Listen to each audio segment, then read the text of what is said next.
Bismillahirrahmanirrahim. Assalamualaikum warahmatullahi wabarakatuh. Alhamdulillahi rabbil alamin. Wassalatu wassalamu ala ashrafil anbiya'i wal mursalin Sayyidina Muhammad ibn Abdullah arsalahu Allah bashiran wa nadhira wa da'iyan ila Allah bi'idhnihi wa sirajan munira. Allahumma salli wa sallim ala habibina al-Mustafa alaihi salatu wassalam. اللهم إني استودعتك ما علمتني فاردده إلي عند حاجتي ولا تنسني يا رب العالمين. أما بعد. Terima kasih saya rakamkan kepada Al-Fadhil Al-Ustaz Dr. Abdul Rahman Cik, seterusnya kepada tuan-tuan imam ahli jawatan kuasa Masjid Al-Mujahidin, tuan-tuan haji, puan-puan hajah, hadirin hadirat, tetamu Allah yang saya kasihi sekalian. Apa khabar semua? Sama-sama kita merafakkan rasa syukur kehadirat Allah dengan sepenuh hati kerana Allah beri kita peluang untuk berada di bulan Ramadan bagi tahun 2021. Ini adalah satu pemberian hadiah kepada kita untuk merebut peluang, menembus apa yang tertinggal, menampung apa yang kurang, dan mendekatkan diri dengan Tuhan Rabbul Jalil. Pak Hamka sebut Ramadan itu adalah hadiah daripada Tuhan, umpama ladang yang luas. Saya boleh elaboratekan, ladang yang luas itu umpama kalau 30 hari kita berpuasa, 30 ekar setiap seorang dapat. Setiap seorang dapat 30 ekar. Tak ada orang tu dapat 10, orang ni dapat 15, orang ni dapat 20, tak ada. Equal, every one of you get 30 ekar atau hektar. Hektar lagi besar kan, hektar. So in the end, ada orang yang bercucuk tanam sungguh-sungguh dia cucuk tanam, sehingga kebun dia 30 ekar tu penuh, menghijau, subur. Ada yang bercucuk tanam hanya 2 batas, 3 batas, sedangkan keluasan tanah dia sama banyak. Nah, di hujung sesuailah dengan hadis Nabi sallallahu alaihi wasallam, "Lis-shaimi farhatan, farhatun 'indal iftari wa farhatun 'inda liqa'i rabbih." Bagi orang berpuasa itu ada 2 kegembiraan. Kegembiraan pertama ketika dia berbuka puasa, kegembiraan kedua ketika dia bertemu dengan Allah Subhanahu wa ta'ala. Sebab dalam hadis qudsi yang diriwayatkan oleh Imam Al-Bukhari, baginda bersabda, "Kullu amalu ibnu Adam lahu illa siyam wa sawmu li wa ana ajzi bih. Taraka ta'amahu wa syarabahu wa syahwatahu min ajli." Setiap amalan anak Adam untuk dia, melainkan puasa. Puasa itu untuk aku. Wow, macam mana kita nak faham? Semua amalan yang tonton solat tarawih tadi, yang zakat, haji, semua untuk anak Adam, melainkan puasa. Puasa untuk aku punya. It's belong to me. Puasa itu aku punya. Wasiyamu li wa ana ajzi. Aku yang balas. Aku yang tahu banyak mana seseorang dapat dalam pahala puasa. Sebab taraka ta'amahu wa syarabahu wa syahwatahu min ajli wa siyamu li wa ana ajzi. Dia tinggalkan makan, dia tinggalkan minum, dia tinggalkan syahwat kerana aku, lalu aku yang akan beri pahala. Imam Ibn Hajar Al-Asqalani yang mensyarahkan hadis ini, dia sebut bahawa manusia dilatih dengan sifat yang dimiliki oleh Allah. Allah Tuhan yang tidak berhajat kepada makan, lalu manusia dia ajar jangan makan. Tuhan bersifat tidak berhajat kepada minum, lalu diajar manusia jangan minum. Tuhan dia tidak bersifat perlukan pada syahwat, lalu diajar manusia supaya tahan syahwat. Ujungnya, ia adalah satu proses untuk melahirkan insan Rabbani, insan yang ada ciri-ciri yang sangat positif, ciri-ciri yang indah permai. Citra pemikiran dia itu adalah menggambarkan dekatnya dia dengan Tuhan. Sebab itu saya agak terkejut bila ada orang viralkan pendapat seorang ustaz bahawa mana-mana lelaki dan perempuan yang kuat syahwatnya, lalu dia mau mendatangi isteri dia, boleh dengan syarat dia berbuka puasa dulu, membatalkan puasa dia, lalu dia bolehlah bersama isterinya untuk melarikan diri daripada kena kafarah. Saya tak setuju. Bukankah bulan puasa itu bulan melatih manusia untuk kekang nafsu? Bukankah bulan puasa itu bulan yang melatih manusia supaya kawal, kontrol nafsu? Bukan lama sangat. Memberi jalan kepada orang supaya dia Imam Abu Hanifah, dia kata begini, dia kata i'tida ala syahri Ramadan. Kamu umpama mengingkari dan berperang dengan bulan Ramadan. Bukan untuk itu kamu cari jalan untuk buat sesuatu perkara dengan hilah. Sebab itu Imam Abu Hanifah, tuan-tuan, Imam Abu Hanifah punya pendapat dalam perkara berkaitan dengan membatalkan puasa dengan sengaja. Jangankan mendatangkan isteri dengan buka puasa, malah puasa lah hari ni dia ambil air minum. Dia tak mengingkari kefarduan puasa, tapi dia malas puasa, malah puasa hari ni ambil air minum. Imam Abu Hanifah kata dia kena bayar kafarah, bukan sekadar ganti, sebab dia tidak ala syahr Ramadan. Sebab itu ada seorang khalifah yang mendatangi isteri di siang hari, minta fatwa dengan Imam Abu Hanifah. Imam Abu Hanifah hadir ke istana, beritahu, tuanku hendaklah tebus kesalahan tuanku bersetubuh dengan isteri di siang Ramadan. Apa tebusan dia? Maka tuanku hendaklah berpuasa 2 bulan berturut-turut. Dia balik. Sedangkan kita tahu tebus puasa ini bagi sesiapa yang mendatangi isteri, kafarah dia sama ada dia membebaskan hamba, atau berpuasa 2 bulan berturut-turut, ataupun dia memberi 60 orang makan. Anak-anak murid Imam Abu Hanifah tanya, wahai Imam, bukankah Imam boleh bagi dia choice, 3 choice kan, 3 perkara, pilihlah mana satu dia nak pilih. Kenapa Imam hanya memberitahu satu saja jalan untuk tebus kafarah? Dia kata, kalau aku beritahu dia membebaskan hamba, sekelip mata dia boleh buat, sebab dia khalifah. Kalau aku kata beri makan 60 orang, beri makan kepada 60 orang, itu pun dia boleh buat. Tapi sebagai satu asuhan untuk dia, biar dia puasa 2 bulan berturut-turut. Sebab dia asuhan kan, dia ada satu tarbiyah.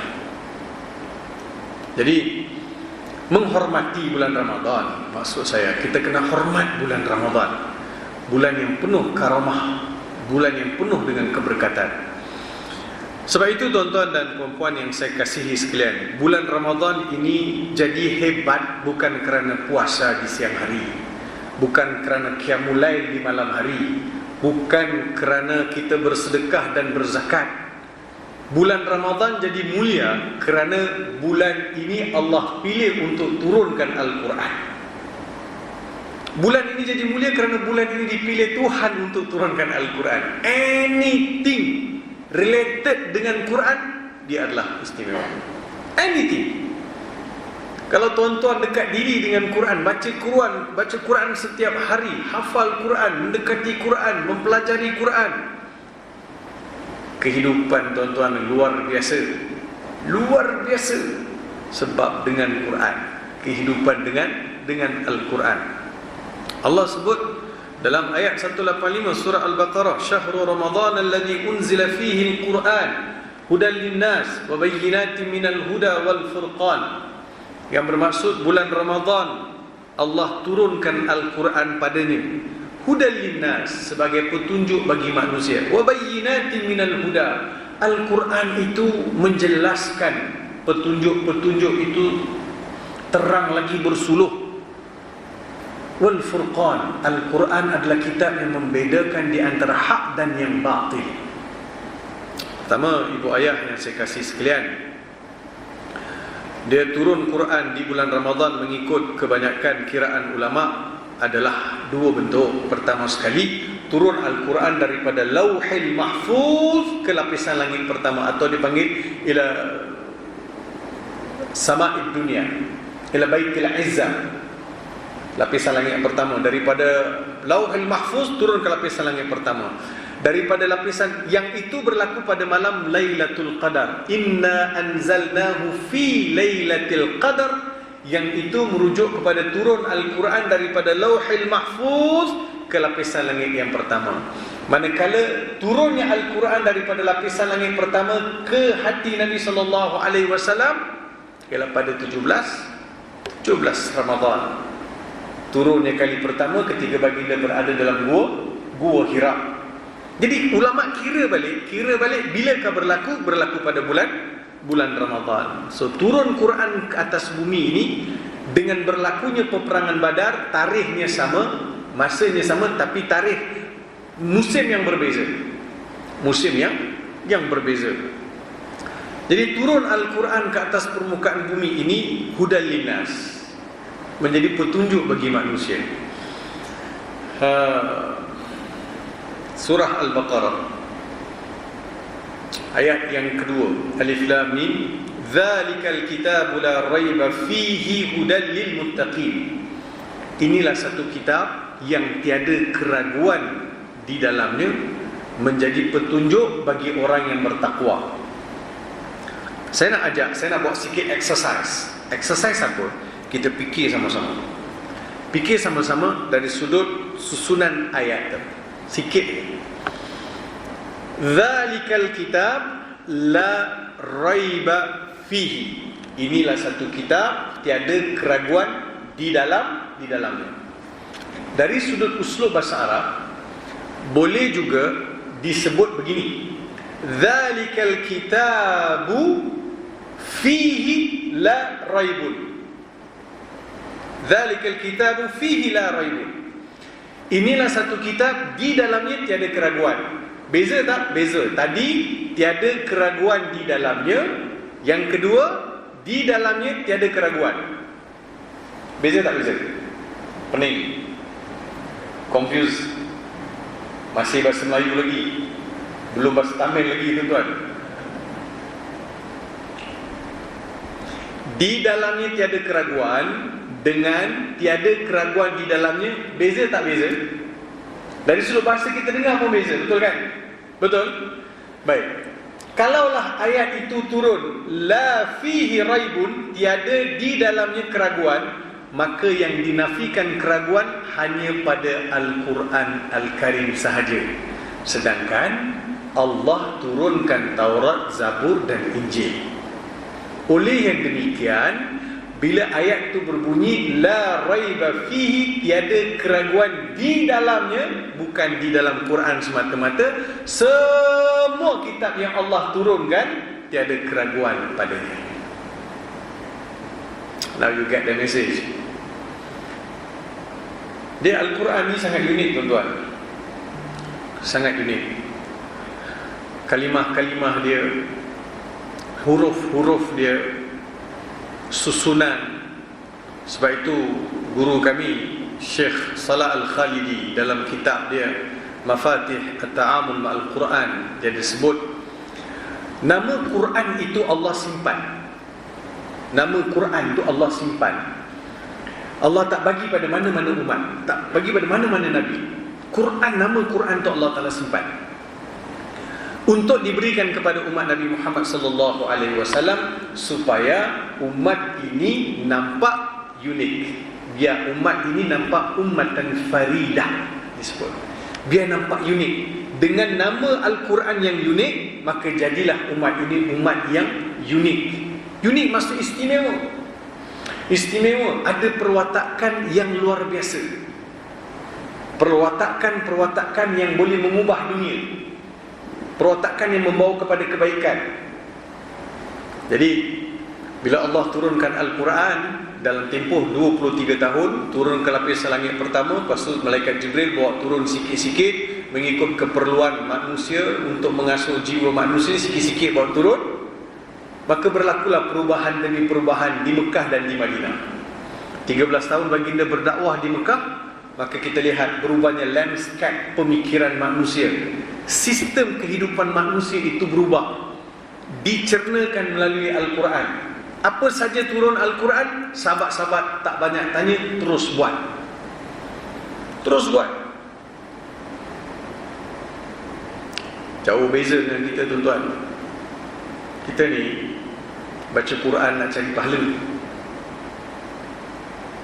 Baca Quran nak cari pahala, sebab besarnya pahala. Baca Quran, satu huruf dapat 10 markah, 3 huruf 30 markah. Lepas tu kira lah banyak mana huruf kita baca, banyak mana pahala kita dapat. We become a very calculative, counting our reward from reciting Quran. Reciting Quran, dengan melalui baca Quran, kita nak count kita punya markah banyak mana. Tak boleh jadi macam tu sampai bila-bila. The turning point to motivate you, Allah Subhanahu wa Nabi SAW start bagi 10 markah setiap huruf. Takkan daripada dulu mula baca Quran sampai kita nak hujung hayat masih lagi nak cari 10 pahala tu. Ibu ayah, saya bermula dengan mencari pahala, kemudian saya mesti mengorak langkah untuk faham apa yang saya baca tu. Not make sense at all. Saya baca Quran sudah sekian lama, saya tak ada usaha nak faham Al-Quran tu. How many of us, bila imam baca surah Al-Fatihah, we can follow meaning of surah Al-Fatihah? Imam baca Alhamdulillahi Rabbil Alamin, kita minta segala puji bagi Allah Tuhan semesta alam. Ar-Rahmanir Rahim, Maliki Yawmiddin, Iyyaka na'budu wa iyyaka nasta'in. Boleh follow mana ni? Boleh follow. Baru rasa feel surah Al-Fatihah, baru rasa dekatnya saya dengan Quran. Satu-satu Tuhan sebut. Setiap hari saya 17 kali saya baca Fatihah, 17 kali itulah saya akan merenung makna surah Al-Fatihah. Umur saya sudah 40 tahun, takkan tak jejak langsung surah Fatihah dalam hati saya. Takkan tak beri kesan langsung surah Al-Fatihah dalam diri saya. Surah Fatihah itu ummul kitab. Kita faham surah Al-Fatihah dengan semaksimum mungkin, surah lain akan mudah untuk kita faham.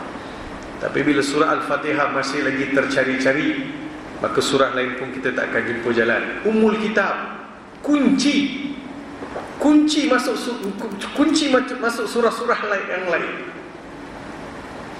Sebab itu para ulama kata surah Al-Fatihah ini ditafsirkan, dipikul oleh 7 ekor unta. Digambarkan begitu besarnya surah Al-Fatihah. Ya, Alhamdulillahirabbil alamin. Sambil perkataan alhamdulillah. Perkataan alhamdu dia seangkatan dengan al-madhu, puji. Alhamdu segala puji, al-madhu memuji, asyukru terima kasih. Kalau saya kiralah kalimah alhamdu dengan asyukru, antara dua tu mana lebih banyak dalam Al-Quran? Perkataan asyukru lebih banyak. Tapi kenapa pangkal surah Al-Fatihah Allah pilih untuk letak alhamdu bukan asyukru? Kalau saya sebut alhamdu, kalau saya kata asyukru, katakan tadi imam hidang kat saya air, tuang air, saya kata syukran. Syukran, saya cakap terima kasih. Lalu saya ambil, saya minum. Saya cakap apa lepas minum? Saya sebut alhamdulillah. Betul kan? Itu kalau saya ingat nak sebut alhamdulillah. Dulu orang kita ingat, sekarang orang kita semakin lupa. Alhamdulillah. Minum air. Tapi yang penting saya nak ibu ayah faham, bila kawan kita tuangkan air, kita kata syukran, terima kasih. Bila saya cakap terima kasih, saya hanya berterima kasih kepada imam yang tolong ambil air dan tuangkan air ke dalam cawan untuk saya minum. Adakah itu bermaksud dengan syukran tadi, terima kasih tadi, adakah ia bermaksud saya sudah terima kasih kepada Allah yang turunkan air hujan daripada langit, atau simpan air di perut bumi, ajar manusia macam mana nak suling air, nak filter air, ajar manusia macam mana nak package air, dan air itu selamat sampai kepada saya. Semua tu tak ada dalam perkataan syukran. Tapi bila saya minum air, saya sebut Alhamdulillah, daripada mula Tuhan turunkan air, sampailah air bertakung sampai ke cawan saya dah terima kasih. Saya nak beritahu macam ni, melalui lafaz Alhamdulillah, kita dah berterima kasih banyak benda yang Tuhan bagi tanpa kita sedar. Because kalau saya bagi 1 A4 paper, saya kata Abang Haji, tolong tuliskan nikmat yang Tuan Abang Haji kecapi hari ini daripada pagi sampai petang. Cukup tak A4 paper? Tak cukup, fine, tak cukup. Okey, bila tak cukup, setiap hari berperamai di antara kita yang berterima kasih kepada Allah yang bagi kita mata. Boleh melihat.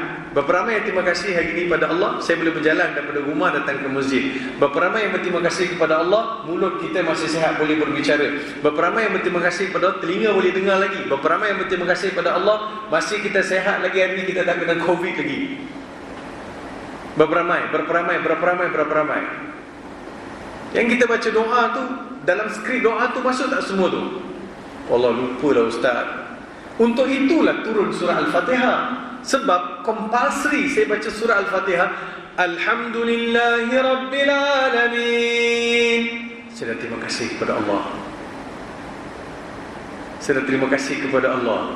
Semua yang Tuhan bagi daripada saya celik mata pagi tadi sampai saya tidur balik 17 kali. Lepas tu ditambah pula dengan surah, ditambah pula dengan solat solat duha, solat witir, solat tarawih. So, memahami di sebalik pemilihan kalimah. Ada orang bila kita tanya, tahu tak kita kenapa Allah letak Alhamdulillah bukan letak Asyukru? Ada orang jawab begini, dia kata ikut Allah. Ustaz ni banyak tanya, ikut Allah lah turunkan Quran macam mana? Itu saya pun tahu. Tapi mustahil satu kalimah dalam Al-Quran ni, setiap kalimah tak ada rahsia di sebaliknya. Mesti ada. Mustahil tak ada. Sebab itu ibu ayah yang saya kasih sekalian, kita tidak sekadar nak baca cari pahala, tetapi kita nak cari faham makna. Nak faham makna. Oh, para sahabat ni bila tak faham satu perkataan, mereka akan berempas pulas cari makna dia. Umar bin Al-Khattab baca khutbah, fakihatan wa abba. Umar bin Al-Khattab, dia kata wa fakihatan wa abba. Dia baca daripada atas mimbar, dia kata alimna al-fakiha fama ma'na al-abba. Umar bin Al-Khattab tak tahu apa makna abba. Dia baca dekat atas mimbar masa tu. Dia tanya dengan jemaah, kita tahu makna fakihah, apa makna abba? Itu Umar bin Al-Khattab. Ibnu Abbas, seorang sahabat yang digelarkan sebagai turjumanul Quran, bila dia baca surah Fatir, Alhamdulillahi fatiris samawati wal ard ja'ilil malaikati rusula. Dia baca ayat tu, Alhamdulillahi fatiris samawati wal ard. Dia duduk diam. Dia kata, apa makna fatir? Ibnu Abbas, apa makna fatir? Dia pun merantau cari makna kalimah fatir. Masuk dalam kampung, dia terserempak dengan dua orang lelaki Arab yang bertelagah dalam isu telaga. Dia berebut telaga ni. Dia kata, aku yang buat. Tak, aku yang buat. Jadi dia orang kata macam mana? Ibnu Abbas tengok dua lelaki tu bergaduh, kata, Anal ladzi awjadtuhu, la anal ladzi fatartuhu. Anal ladzi awjadtu, anal ladzi fatartuhu. Lalu fahamlah Ibnu Abbas, makna fatir itu adalah mencipta. Itu sahabat kena masuk kampung cari bahasa, faham.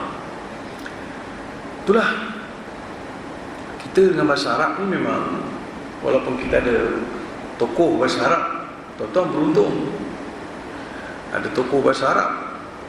Dr. Abdul Rahman pakar rujuk. Saya yakin Dr. Abdul Rahman pun ada buat kelas bahasa Arab, tapi mula-mula ramai. Itu normal doktor. Mula-mula ramai pun gebuk-gebuk nak belajar. Cuba hari ni kan lepas habis kuliah ni, siapa nak belajar bahasa Arab? Semua angkat tangan. Sebab datang semangat. Kemudian slow syahid, seorang syahid. Susah lah nak belajar bahasa Arab. Susah. Memanglah susah. Kalau nak kira susah, saya lah paling awal sekali surrender. Saya masuk Islam umur 18. Daripada situ saya start from zero. Saya tak pernah sekolah agama, saya tak pernah sekolah Arab. Mana tahu, tuan-tuan belajar Quran umur betul. Saya belajar Quran umur 18 tahun. Umur saya 18 tahun baru saya start belajar Quran. Itu pun belajar Quran daripada budak umur 8 tahun. Ya kenapa? Kenapa tak belajar dengan orang tua? Dan orang tua semua tak mau mengajar. Orang tua kata saya baca boleh, saya mengajar tak boleh. Baca boleh, mengajar tak boleh. Masing-masing bagi alasan yang sama. Saya pun pelik juga. Baca boleh, mengajar tak boleh. Kok iya kan?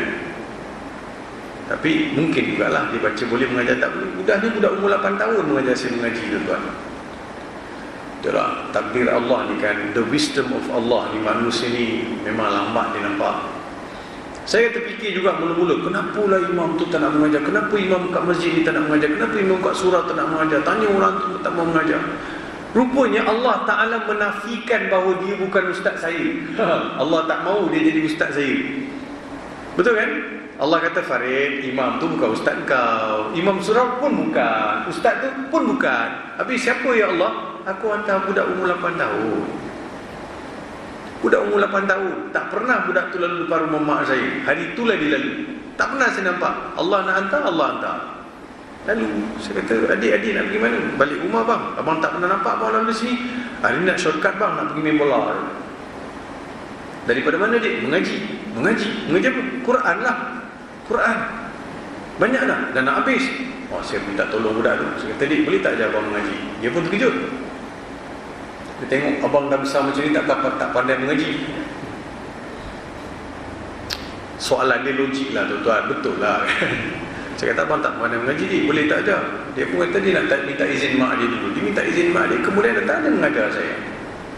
3 bulan dia mengajar without miss. Isnin, Selasa, Rabu, Jumaat, Khamis.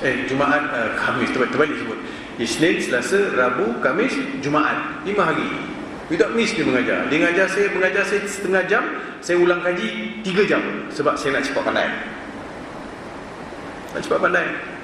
Tak naklah saya, tuan-tuan, orang kata saya masuk Islam dulu, nak orang anak orang Melayu lah, minta tolong lah, minta bantuan lah, macam-macam.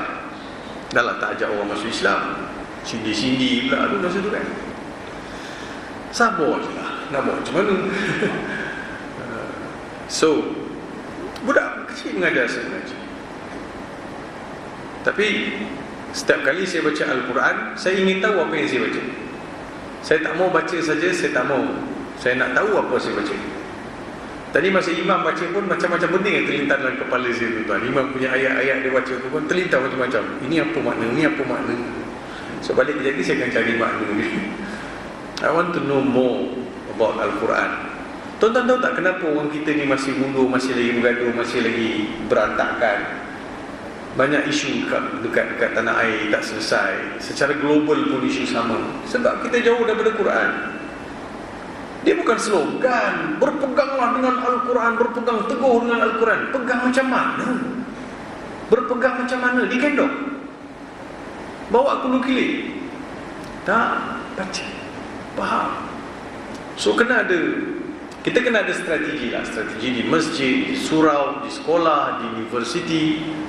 Melahirkan lebih ramai lagi orang yang faham Al-Quran dan membuat perubahan dalam pentadbiran, pengurusan. Bawa norma-norma, bawa penghayatan Al-Quran. Letak Al-Quran itu bukan sebagai satu kosmetik, tetapi Al-Quran become betul-betul difahami. Umar bin Al-Khattab disebut begini, dia kata, aku berusaha untuk faham surah Al-Baqarah selama 6 tahun. Ada riwayat yang disebut 11 tahun. Umar bin Al-Khattab take 11 years, 6 to 11 years to understand surah Al-Baqarah. 286 verses. Kita ambil berapa lama ke? Saya lontarkan soalan ini supaya kita sama-sama fikir. Bukan sebab saya ni dalam bidang tafsir, saya nak soal-soal orang. Tidak tuan-tuan. Saya punya niat satu saja. Sayanglah kita baca Quran tapi kita tak ada usaha nak faham apa yang kita baca. Sebab itu kita kena menupulik dengan orang.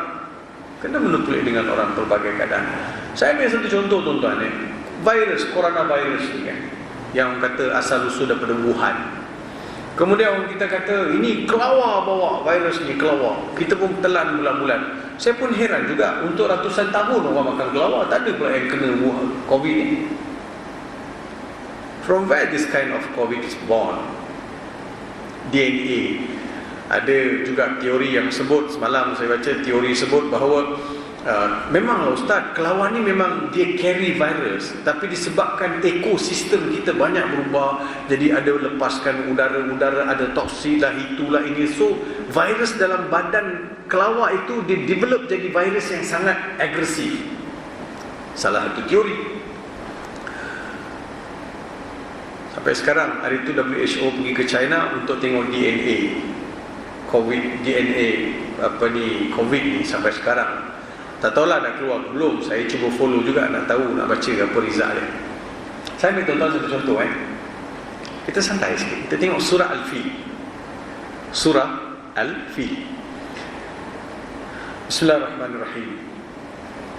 Alam tara kaifa fa'ala rabbuka bi ashabil fil. ألم يجعل كيدهم في تضليل وأرسل عليهم طيرا أبابيل ترميهم بحجارة من سجيل فجعلهم كعصف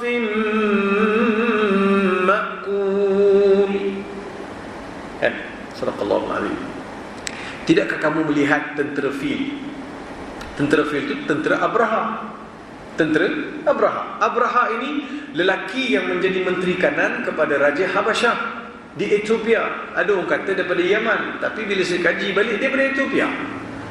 Dia buat satu gereja besar untuk ambil hati raja. Dia buat gereja besar dekat Ethiopia tu, dia buat besar untuk ambil hati raja. Bila siap gereja besar tu, orang tak datang. Dia compare dekat Mekah masih lagi orang ramai pergi untuk tawaf dan buat beribadat. Apa dia buat? Dia nak alihkan orang yang pergi Mekah tu pergi ke kanisah, dia pergi ke gereja dia. Apa dia buat? Dia bawa tentera untuk hancurkan kota Mekah. Masa tu yang Abi Talib lari sampai ke bukit, pembesar-pembesar Quraisy semua tak boleh nak berhadapan dengan tentera Abraha.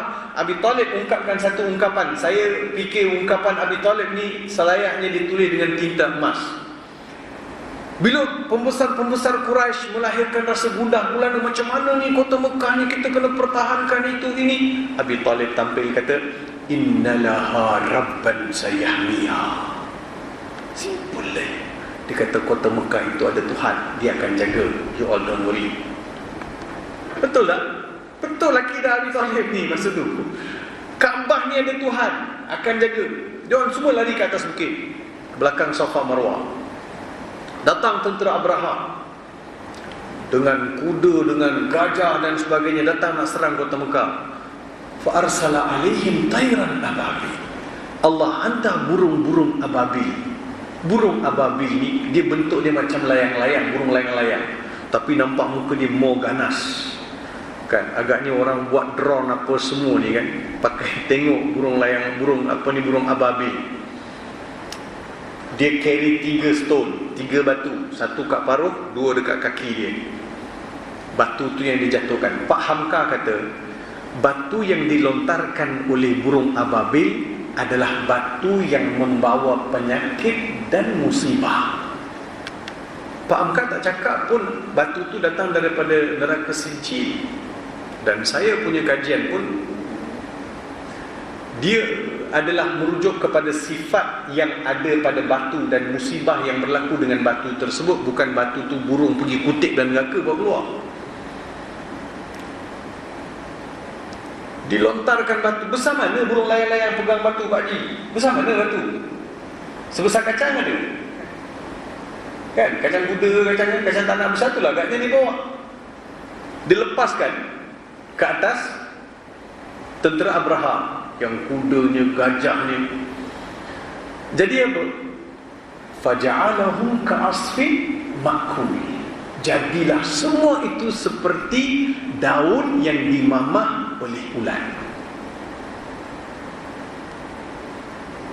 Orang yang belajar fizik, dia kata causes because when you throw the stone from far, so the momentum will hit and dia punya teori lah. Tapi batu tu kalau sebesar kacang tanah, sejauh mana kau balik pun gajah tu jadi betul boleh hancur seperti dimamah oleh ulat. Saya lebih suka melihat batu itu adalah batu weapon. It's a biological weapon. It's a biological weapon. Kena hancur Pak Haji. Tulang-tulang tu hancur, lebur. So it's a biological weapon already mentioned in the Quran. Allah dah bagi tahu. Kelak kalau zaman itu Allah dah tunjuk ada biological weapon, nowadays dengan Wuhan, dengan COVID ni, saya tak heran lah. These people using this kind of weapon untuk tunjuk siapa yang kuat, siapa yang hebat, untuk new order, untuk lariskan ubat. So macam-macam keadaan kan. Kita sebagai orang Islam, lihat bagaimana Quran menjelaskan kepada kita satu situasi yang begitu hebat. So bagi saya, kajian demi kajian terhadap Al-Quran akan membuka lagi lembaran yang pelbagai untuk memajukan umat Islam, untuk menjadikan kita lebih sayang pada Al-Quran, cinta pada Al-Quran, baca dan faham. So itu di antara perkara yang saya nak kongsikan. Jadi pastikan tiada hari yang kita lalui kita tak baca Quran pada hari tersebut. Imam Qurtubi, minta maaf saya, Umar bin Abdul Aziz pernah menyebut begini, inni akhafu an yamurra alayhi yawmun lam aqra fihi kitab Allah. Aku khawatir kalau ada hari yang aku lalui aku tak baca Quran pada hari tersebut. Para salafus saleh pun pernah sebut demikian. Umar bin Al-Khattab pernah sebut, inni akhafu an akuna minal ladzina ittakhadhu hadzal qur'ana mahjura. Aku khawatir kalau aku tergolongan orang yang tinggalkan Al-Quran. Tinggalkan Al-Quran bukan sekadar baca, tetapi tidak memahami makna dan mengambil iktibar untuk dilaksanakan dalam kehidupan juga termasuk dalam golongan orang yang tinggalkan Al-Quran. Tak, saya baca ustaz, saya baca dan saya faham kalau boleh. Itu yang kedua. Yang ketiganya, apa yang disebut oleh Imam Qurtubi. Imam Qurtubi sebut, man balaghahu al-Quran faka'annama kallama Allah. Siapa yang sampai kepadanya Al-Quran, Allah berbicara dengan dia. Allah berbicara dengan dia. Bacalah Al-Quran untuk mahu, kalau tuan-tuan mau terus berbicara dengan Tuhan. Itu adalah warkah daripada Tuhan untuk tuan-tuan baca dan bermanja dengan Tuhan melalui kalam Dia yang Maha Suci. Semoga kita dikurniakan syafaat Al-Quran. Semoga ruh kita hidup dengan ruh Al-Quran. Sebab salah satu nama Al-Quran adalah ruh. Ruh maksudnya dia ruh yang menghidupkan. Al-Quran adalah ruh, dia akan menghidupkan ruh kita juga. Semoga kita dapat berkat syafaat Al-Quran. Semoga kita akan ditemani Al-Quran ketika kita bersendirian. Semoga Al-Quran akan berhujah untuk kita ketika berada di hadapan Allah Subhanahu Wa Taala. Cukup sekadar itu. Kalau boleh saya nak sambung lagi, tapi tak tahu apa pasal sejuk sangat ikon masjid ni tuan-tuan. Lepas tu letak pula tabung penghawa dingin. Nak dingin macam mana lagi? Nak dingin macam mana? Ni dingin tadi tuan. Kalau boleh tabung kurangkan dingin kalau ada tuan. Terima kasih. Terima kasih doktor. Salah silap saya meminta kemaafan. Semoga kita ada rezeki untuk bertemu dalam sesi lain. Sekian dulu, wabillahi taufiq wal hidayah. Wassalamualaikum warahmatullahi wabarakatuh. A'udzu billahi minasyaitonir rajim. Bismillahirrahmanirrahim. Alhamdulillahirabbil alamin wassalatu wassalamu ala asyrafil anbiya'i wal mursalin sayyidina Muhammad wa ala alihi washabbihi ajma'in. Allahumma rabbana taqabbal minna du'ana innaka antas samiul alim wa tub 'alaina ya maulana innaka antat tawwabur rahim. Allahumma ahsin 'aqibatana fil umuri kulliha wa ajirna min khizyid dunya wa 'adzabil akhirah. Rabbana atina min ladunka rahmatan wa hayyi' lana min amrina rashada. Rabbana atina fid dunya hasanah fil akhirati hasanatan wa qina adzabannar.